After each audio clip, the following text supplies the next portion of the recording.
Hey guys, welcome back to my channel. First of all, I would like to thank all of you for being so supportive. Today we are celebrating 10,000 subscribers of our channel, and I would also like to share one of my best recipe, which is chocolate truffle cake. So, let's start the recipe. But before that, make sure to subscribe to my channel. I post new recipes every week.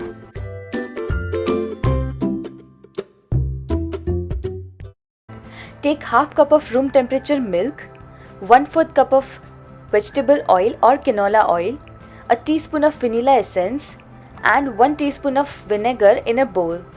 Next, sift 3/4 cup of all-purpose flour, half cup plus 2 tablespoons of powdered sugar, 3 tablespoons of cocoa powder, 1 teaspoon of baking powder, 1/4 teaspoon of baking soda, 1 teaspoon of coffee powder and a pinch of salt. Coffee powder is optional, but it really enhances the taste of cocoa, so the results are going to be amazing if you add it.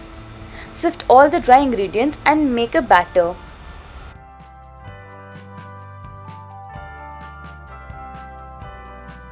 I'm also adding a few drops of black color, which is completely optional. Pour it in a 6-inch greased cake mold lined with the parchment paper. Bake it in a preheated oven for 30 minutes at 180 degrees Celsius. Once this is baked, unmold it and let it cool down a bit.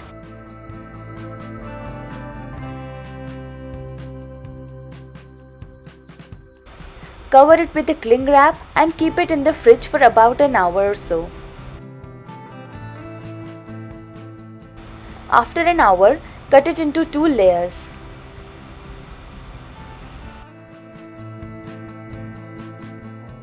Apply some whipped chocolate ganache on one layer and crumb coat it with the same. Check out my whipped ganache recipe on my channel. I've already posted it before. Apply second layer of the ganache and decorate it. I'm also applying my homemade eggless sprinkles. Check out the recipe on my channel. Our chocolate truffle cake is ready. I hope you like this recipe. If you make this recipe, do let me know how do you like it. Do like, share and subscribe Belly Timber House and hit the bell icon so you get the notification whenever I upload a new recipe. Thank you for watching. See you next time.